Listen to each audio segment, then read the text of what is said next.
I'm endlessly fascinated and curious about the world around us, about business, about politics, about the arts, about culture, developments, social issues, and the people. Most importantly, about the people that are shaping our future. Every night, I get the opportunity to have conversations, to dive into conversations with thought leaders, with change makers, entrepreneurs, politicians, and everyday heroes who unpack the ideas and stories that I think matter to all of us. What's the future of our economy? What's the future of our country? How do we build stronger communities? What can we learn from music, theater, sports, politics, the arts? How does policy shape our real lives? What does leadership look like, real leadership in today's environment? If it's interesting and relevant and topical and we're talking about it, you'll hear about it here at 6 o'clock on the Brian Crombie Radio Hour. I want to have real conversations, in-depth conversations. These are ideas we're sharing. This is the Brian Crombie Radio Hour. Thanks for joining me.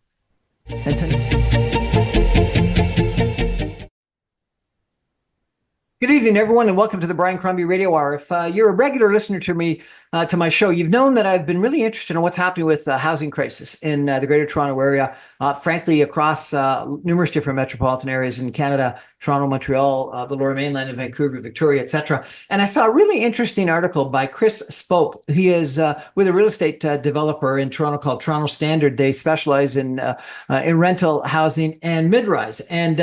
And you went through, Chris, a really interesting post about development of mid-rises and why you think it makes a lot of sense. And I was intrigued by it because a lot of people are commenting about all the towers. We've got more towers in Toronto than anywhere else in the world, and these big tall buildings. And isn't it great that we're going to have two buildings that are if not 100 stories, like over 90 stories? And so it seems that a lot of developers are focused on maximum density, maximum height.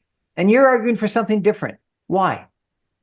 Yeah, well, that was certainly true for the last 10, maybe even 15 years, where you had this major bifurcation in our cities, where most of the cities were zoned for no real change, no real growth. And then in some pockets of the city, they were zoned for maximum growth. And we saw these pockets really develop, these high-rise towers that you describe. And then you saw most of these other neighborhoods just kind of stay stagnant, remaining kind of how they were in the 1970s and 80s, with almost nothing in between. And this is not how most cities grow. Most cities, even in North America, grow through, like, as far as multi-unit development goes, mid-rise first, because it's a cheaper form of construction. And what we're starting to see now, for a variety of reasons, including some zoning changes in Toronto specifically, which is where we operate, that are starting to make this scale a little bit more feasible, a little bit more desirable, and it's something that we've chosen to specialize in. So you list four. There are probably more reasons, but let's talk about them. One is entitlements, and you say that you avoid zoning bylaw amendments because they're slow, political, uncertain, etc. Tell me about that. How slow and uncertain are those zoning bylaw entitlement processes? So, I mean, it's worth saying that in most cities in the world, and even most cities in North America, it's not the case that you have to go through a rezoning process for every development. Like a lot of cities are zoned for growth, where they have more what we call as of right permissions for redevelopment. Toronto and most of Ontario actually is quite unique, where most development of any scale that matters requires what we call spot rezoning, an amendment to the zoning bylaw. These involve, among other things, the requirement for a bunch of studies, drawings, and reports that have to be prepared by a consultant team and submitted. But crucially, and this is where I mentioned that they're political, they also involve mandatory community consultation meetings where feedback from the community is sought and kind of contemplated as part of a staff report. And then that staff report then goes to a community council. It's voted on by the councillors of that community, and then ultimately goes to city council for another vote. So the whole process is quite political. In Ontario, we do have a recourse to the political process, which is the Ontario Land Tribunal. But rezonings generally are very, very adversarial often and very political. So as much as possible, we try to lean into where these permissions already exist so that we could do a more kind of like technical, what we call site plan control process with the city and avoid the politics of rezonings. So I've been told some statistics like 2 decades ago, you had to submit 4 studies. Today, it's 24 studies, that it takes twice or 3 times as long to actually get a project approved as it does to actually build it. I heard one person tell me that in Japan, there are 6 different zoning designations, and in Toronto alone, there's 190. Are any of those things true? Yeah. Uh, so the 190, I don't know the specific number. It is true that Japan zones nationally, and they have a small number of zones that apply countrywide, and they're fairly kind of predictable and certain. There is a lot more variance in Toronto. Not only do we have like many more zones in the zoning bylaw, but then again, every site then requires its own specific rezoning, and a site-specific zoning bylaw is issued for that site. So it ends up being that every site effectively has its own zoning bylaw. It is certainly true Every that the number site of has its own zoning bylaw. when you rezone a site, the output of that process is what's called a site-specific zoning bylaw. So it's basically the city amending the bylaw for your property to make it be able to be built, out of conformity with the rest of the zoning bylaw. It is true that the number of reports has exploded over the last 10, 20 years. I think there was a study among OECD nations where we're like the second most slowest in terms of getting through these approvals or entitlement processes to building permits. So we have made it extremely onerous, extremely slow, extremely uncertain, and extremely political. And for that reason, we as much as possible, I say as much as possible because in many cases we can't avoid a zoning bylaw amendment, but as much as possible, we try to avoid them. You've got a fair amount of experience. You've got a BE Social Science, Economics, and Public Policy. You've been a project manager, senior project manager, development manager, a founder of a company, now a partner with Toronto Centers. You've got a lot of experience in the development industry and in politics. Why? Why? Is there a benefit to all this process that we put in place? I don't. I mean, I think there are very rapidly diminishing returns. So I think you want some process so that someone can't just build anything that doesn't properly align. For example, with city services, when they build new housing, you do need some process because whenever you're building in a city, you have to contemplate how it ties into the rest of the city. I think we've gone so far beyond kind of like a practical, desirable process that we're now well into the realm of just kind of like make work job for city departments. And we could probably cut this down by 50% without any real negative effects to how we build our cities. And in fact, I think we'd have many positive effects. We'd build more housing and we maybe would have less of a housing crisis. We're in this housing crisis. CMHC says we need to build 3.5 million extra homes. We got lots of governments saying we need to build extra homes. We got the federal government, the provincial government talking about it. Why, if you think that we could cut it down by 50% and actually get an improved situation, why hasn't that happened? Like, why hasn't it happened? It's a good question. I think that at all levels of government, the action is not matching the rhetoric, and of course we have different parties in power at different levels of government. I think they all share much of this blame.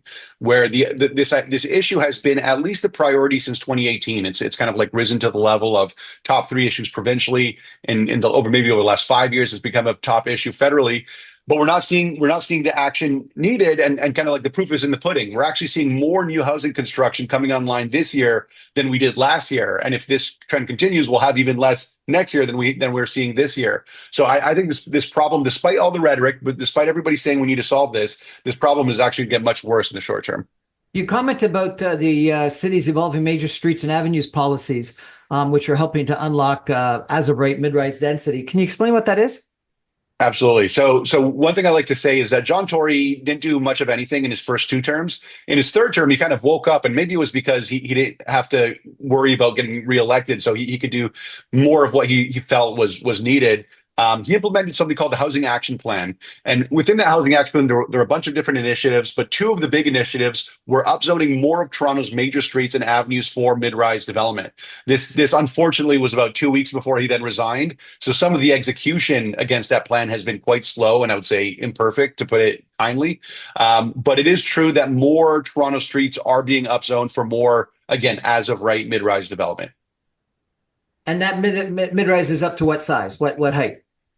Toronto defines mid-rise as up to 11 stories. One of these policies, the major streets policy, is specifically for 6-story mid-rise. And I would say this is one of the bigger changes to Toronto's official planning and zoning bylaw, where many of these major streets, and you can think of a major street as a street that has maybe a bus route on it, will allow for 6-story apartment buildings.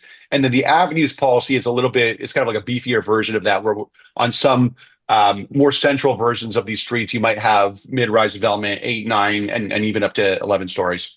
There's this big controversy about sixplexes, and I understand that the city of Toronto voted in favor of it, the old city of Toronto, but That's right. the other municipalities or former municipalities that make up sort of the suburbs surrounding the old city of Toronto in current city of Toronto, voted against it, and it wasn't That's implemented. right. Tell me, what do you think of sixplexes? I think we should allow for more what we call gentle intensification in neighborhoods. This is the way that cities have historically evolved and grown throughout history until aggressive zoning was introduced sometime in the 70s. I think it's a good move, and I think it's too bad that we only had 9 out of 25 wards opt into these permissions. And going back to the point about the action not matching the rhetoric, Olivia Chow said that housing was a priority when she ran for the mayoral election. She has strong mayor powers. She could have ensured that this was a citywide upzoning, and she didn't do that. So I think, again, we're not seeing the action matching the words. We're going to take a break for some messages and come back in just 2 minutes with our guest, Chris Spoke, who is a developer, a partner with a development company, a real estate development company in Toronto called Toronto Standard. He specializes in mid-rise rental development, and he's got a really interesting point of view about some of the problems we've got and what the solutions are, and his company's focus on mid-rise development. Stay with us, everyone. Back in 2 minutes.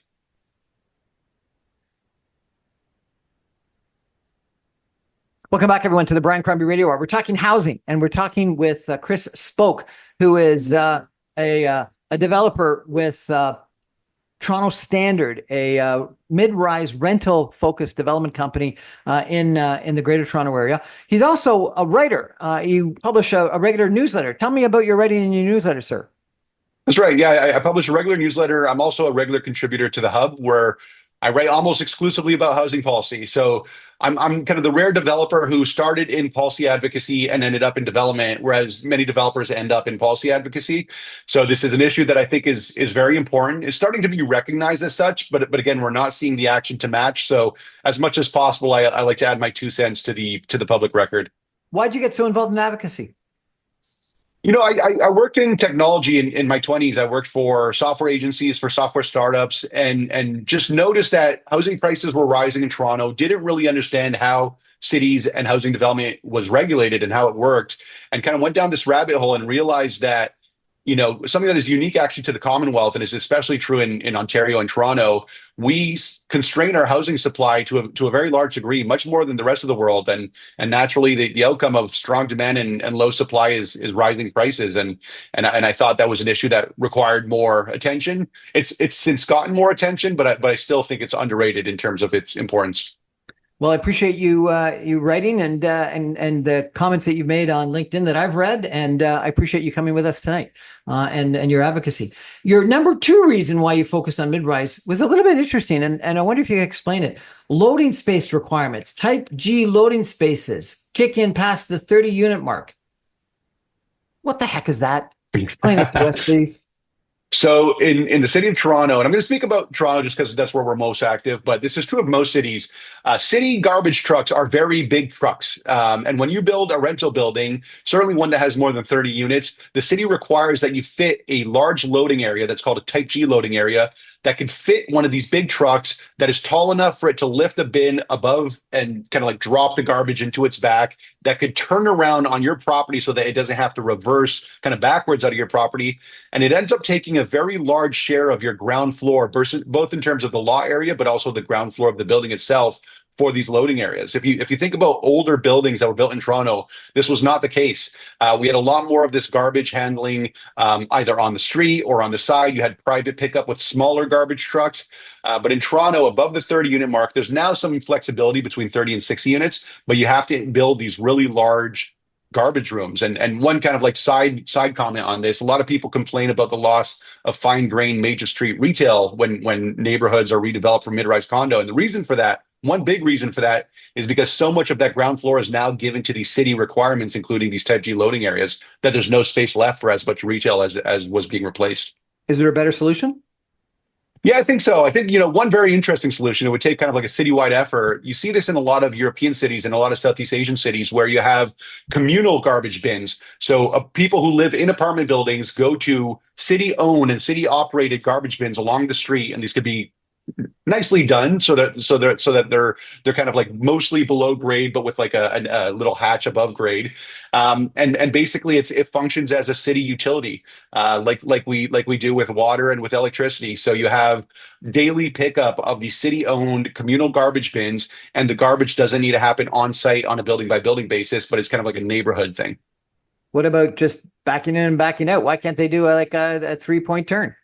You could do that. I mean, what I'm describing is probably the highest lift effort thing. Another thing is you could allow more of that. There's some safety issues. I think a big thing that's worth exploring is just smaller garbage trucks. As our cities get more dense, if you think about cities in Europe, again, in Southeast Asia, Tokyo, we talked about Japan, fire trucks, ambulances, and garbage trucks are all much smaller. And they're more conducive to kind of like a fine grained urban life. What we have are really suburban and even rural sized garbage trucks that are trying to fit into tight urban fabric, and often what it means is these uneconomic requirements. I heard a complaint about suburban streets in Peel that they're too wide because it was the fire trucks that had to be able to do a 3-point turn, maximum 3-point turn in a suburban street, and because of that, the suburban streets became so big they were sort of unwelcoming to people. Also, so wide that people sped on them. So, are some of our requirements for municipal activities actually harming our built environment? I think they absolutely are. If you think about the sort of cities that you like to visit on vacation that are most charming, they don't have these like 6 lane streets, these major streets. I think narrow streets just feel better. They're more conducive to urban street life, to retail street life. And it is true. It's these fire chief requirements, these garbage waste management requirements. They all lead to everybody kind of looking out for their interest, but nobody thinking about the impact on the city as a whole. And that's how we kind of end up where we are. I also heard that some people are complaining about the need for 2 fire escapes, and that lots of municipalities, lots of regions, jurisdictions around the world have gotten rid of that. That's an old sort of requirement. Tell me about that. Yeah, so this is very relevant at our scale, where if you're building a high-rise tower, the idea of having 2 means of egress, 2 exit stairwells is not a big deal. On again tight mid-rise urban lots, it is a big deal. And so in Ontario, if you build a multi-unit building that's more than 2 stories, you need 2 means of egress. These are the most aggressive rules in the world outside of Uganda, whereas most of the world allows Outside for of 4. Uganda. Thank you for knowing that. Uganda is the only country in the world that has more aggressive egress requirements than Ontario does. So as an example, something that's kind of like not too far off, in New York City or Seattle, you could build a 6-story building with a single means of egress. In most of Europe, you could go into the teens in terms of stories with a single means of egress. And when you're talking about buildings in Ontario, if you build a 4-story or taller building, they have to be sprinklered. These are actually very fire safe buildings. Most fire deaths, most fires actually in real estate happen in stick built, low rise detached housing. It's very rare that a sprinkler building has any real fires or any real consequence to fires. So these are rules that have been introduced at a time when we didn't have the materials technology that we had today. We didn't have the sprinkler systems that we had today. And the only reason they stay on the books, as far as I can tell, is that it's easier to just kind of maintain the status quo than to do things differently. Fascinating. We're going to take a break for some messages and come back and talk about 2 more that you talked about in your system about why Midrise makes sense rather than the tower. Stay with us, everyone. Back in 2 minutes.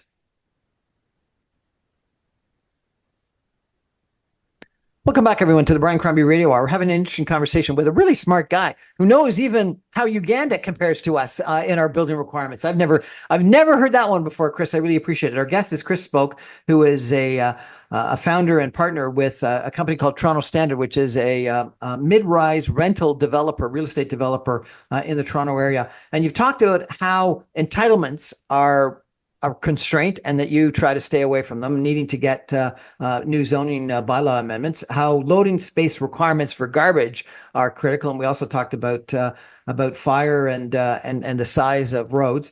The third one you talked about is construction systems, and you say that you like stick frame up to 6 stories. I've heard a lot about wood, about stick, about mass timber. Tell me about mass timber stick versus concrete. Yeah, so when we're talking about buildings up to 6 stories, and for us, most recently it's been a couple of 4-story buildings. Stick frame is the most cost-effective way to build in Canada. We have a lot of wood. We have a lot of trades that are very familiar with framing in wood, and it's just the cheapest way to build. Where construction gets really expensive is when you have to do poured in place concrete, formwork, and that sort of thing. So we try to avoid that as much as possible. One of our it's not exactly a secret sauce. These are kind of like well-known construction systems, but one of the ways in which we make our development pro formas work is by staying away from cast in place concrete. So we like wood frame up to 6 stories. If we're at 7, 8 stories, we like a hybrid system combining cold form steel, which is kind of like a light gauge steel with precast concrete floors and shafts, and again, just avoiding cast in place concrete and formwork. Now, I'm told that you can actually do wood far higher than 6 stories, but maybe our regulations are problematic. But in reality, you could. Is that true? Yeah, that's right. You could go. I think the Ontario Building Code was updated to allow for mass timber up to 18 stories. So mass timber is a much heavier duty version of wood. When I say stick frame, I'm talking about the 2x4s and the 4x4s that everybody's familiar with. Mass timber it has a lot more structural support for a much higher structural load. We're not very familiar with mass timber systems. There aren't many mass timber suppliers. There's a big push actually from the federal government through its Building Canada Homes Agency that's kind of spinning up right now to push for more mass timber construction. Our thinking, having done quite a bit of research in this, is that we need more scale among the suppliers to get the costs down to be as competitive as, let's say, cold form steel. But we do have some friends, for example, in the industry in Toronto that are playing around and building with mass timber. Now, some of the comments I hear is that people like concrete more. They pay more for it. They'll pay more rent for it because of noise, because it's more stable, because of concerns about fire. What's your sense?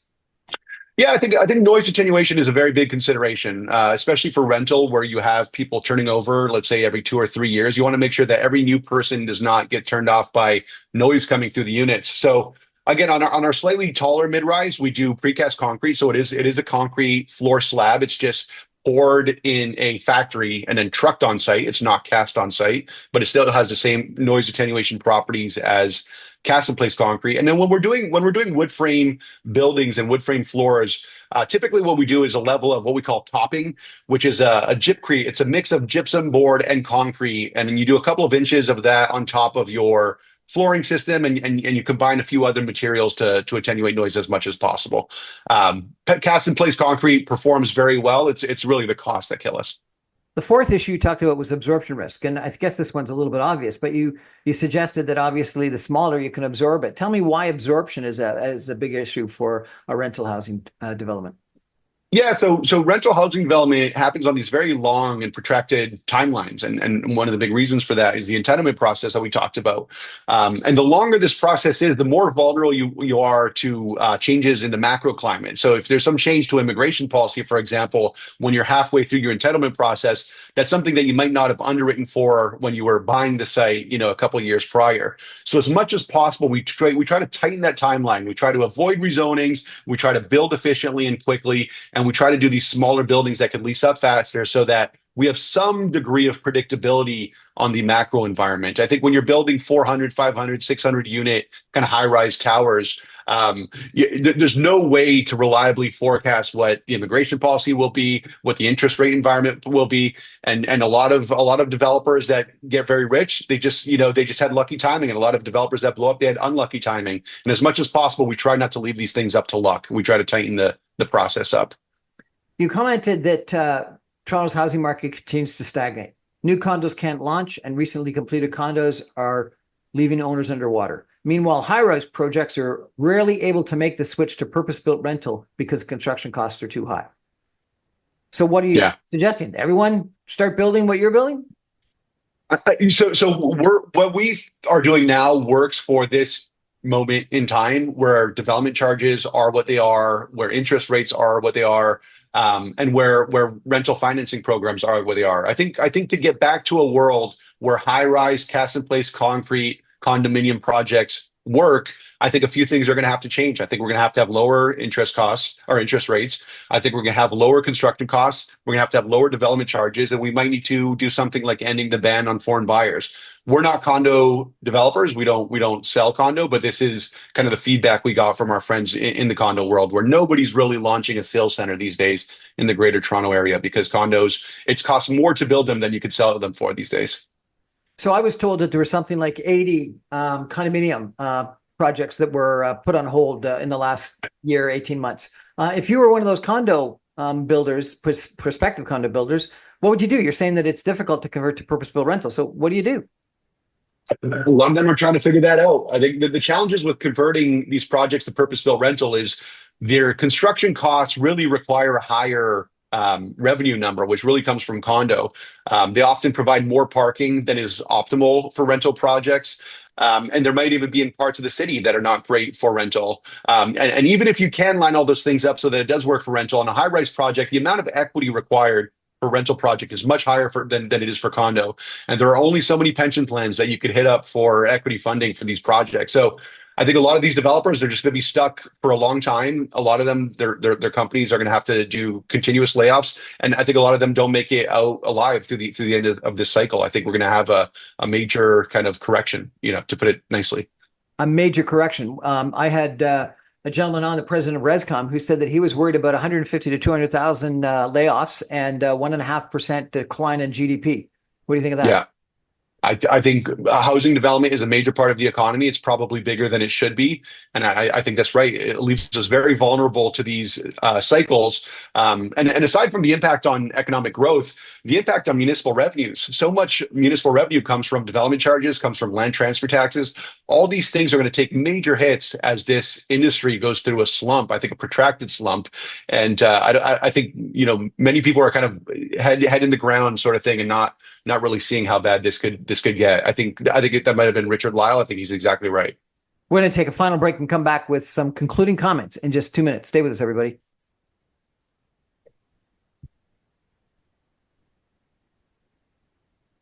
Welcome back, everyone, to the Brian Crombie Radio Hour. I'm really enjoying this conversation with Chris Spoke, who is a real estate developer in the Toronto area. He's also an advocate in a lot of policy issues. We've been having a good conversation about how he's focused on mid-rise rental accommodation. He talks about the condo business being in a terrible state right now, and that condo developers that are trying to convert to purpose-built rental are challenged by high construction costs. He talks about the time of absorption, and he's gone through in detail a bunch of the challenges in regards to entitlements and building zoning regulations and building rules and regulations, building standards, absorption time period, etc.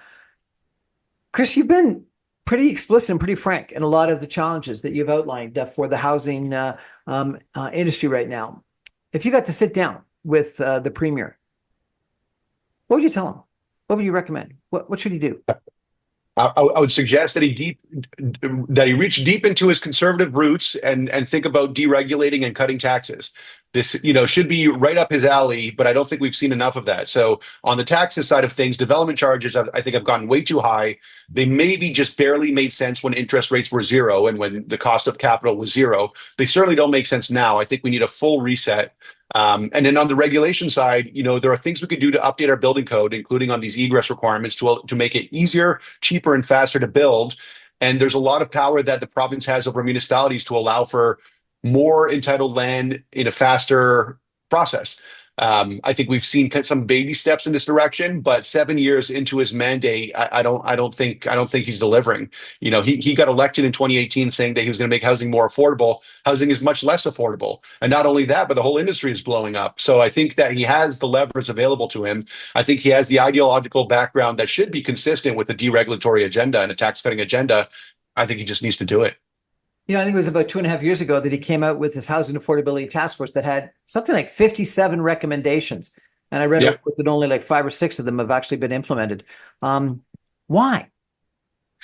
It's the politics of housing. Housing is very tricky because, for every person that's priced out of the market, someone has done very well in their home equity. For every person that can't move into a neighborhood, there's someone else in that neighborhood who enjoys not having a new shadow cast on their property. So you have the haves and have-nots. And often the haves just vote in greater numbers. They're older, they're homeowners, they're more established, and they're more reliable voters. I think this is a big kind of problem with Western democracy, where you're having this problem kind of play out not just in Toronto and the GTA, but actually across the Western world and certainly across the Commonwealth. So ultimately, this is why I said I was a little bit optimistic about John Tory's third term. He thought that was going to be his last term. And you could maybe only do what you should do when you don't have to consider re-election. Chris, you graduated in 2013, I understand. I graduated just a few years earlier than you. Sure. I really worry that there's an issue of intergenerational inequity right now. Yeah. My generation have left your generation with unaffordable housing, a huge amount of debt, lack of infrastructure, an infrastructure deficit, climate change issues, et cetera, et cetera. some people think that intergenerational inequity could lead to civil strife, because people like you, your age group, my kids, are going to get so upset, so pissed off that they take to the streets. They start demanding radical change. What's your sense of things? I think that's right. I think when you kind of price out a generation from ownership, from the ability to grow and start a family, from the ability to kind of see upward mobility, or at least the same upward mobility as their parents, I think there's a lot of resentment. I'm clearly, as a real estate developer, a committed capitalist. But I think it's no wonder that you see a lot of younger people turning to socialism and this kind of like anti-landlord version of socialism. Mandani in New York will likely be mayor, a committed socialist candidate. And I think a big part of that is you have a downwardly mobile generation that is downwardly mobile in large part because of policy choices made by their parents and grandparents. So I think that's exactly right. And I think that this needs to be taken very seriously. Downwardly mobile. Okay, so if you sat down with not Doug Ford, but Olivia Chow, what would you tell her? The first thing I would tell her is that she needs to get over her aversion to using these strong mayor powers. I think she has an ideological, commitment to not using them. Ultimately, she was elected by the city as a whole, and she needs to act as a representative of the city as a whole. Through these powers that were given to her by the province, she could, again, have made these sixplex permissions citywide. There's a lot more she can do. She selected a new chief planner. There's a lot more she could do with the new chief planner to speed up these processes, to entitle more land for gentle intensification, to make real estate development more feasible, and ultimately to develop and deliver more housing. She doesn't seem to be particularly committed to that. And again, I don't know if it's a generational thing. I don't know if it's because she prefers some of the more ceremonial aspects of her job, but we're not seeing the focus that the issue deserves. Chris, if people are intrigued by this conversation, want to follow you, what's the best way for them to get your newsletter and follow? Yeah, so my newsletter is at chrisfolk.substack.com. I'm fairly active on Twitter at chrisfolk, and our company website is torontostandard.co. And I talk about this stuff all day, every day. So happy to have people join along.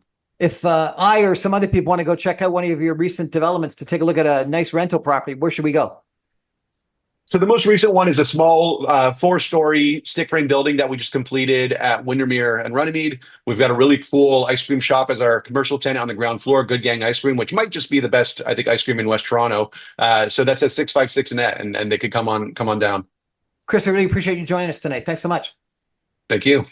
That's our show for tonight, everybody. Thank you for joining. I remind you, I'm on every Monday through Friday at 6 o'clock on 960 AM. You can stream me online at www.saga960am.ca. My podcasts and videos are on my website, briancrombie.com. As soon as the radio show goes to air, I put them up on YouTube, on social media, on podcast servers. I'm everywhere, so you can grab me because I try to forget about all these regulations that limit my exposure. I think Chris has got some really interesting suggestions and comments to make. I think that his comments in regards to entitlements, the zoning rules have just gone berserk. I think the development fees going up by 1,000% in just a decade in the Toronto area. I think that this comment about huge layoffs coming in the building industry are a big risk and the impact on the economy. I think that some of the building regulations need to be seriously thought about in regards to garbage truck and loading and size of width of roads and number of egress, fire escapes, etc. I think Chris's comments about generational inequity and downward mobility are pretty scary, and we got to think about that. And I think that our generation have got to give some deep thought to the community that we're leaving to Chris and his age group. So thanks, Chris, very much. I really appreciate it. Thank you for having me.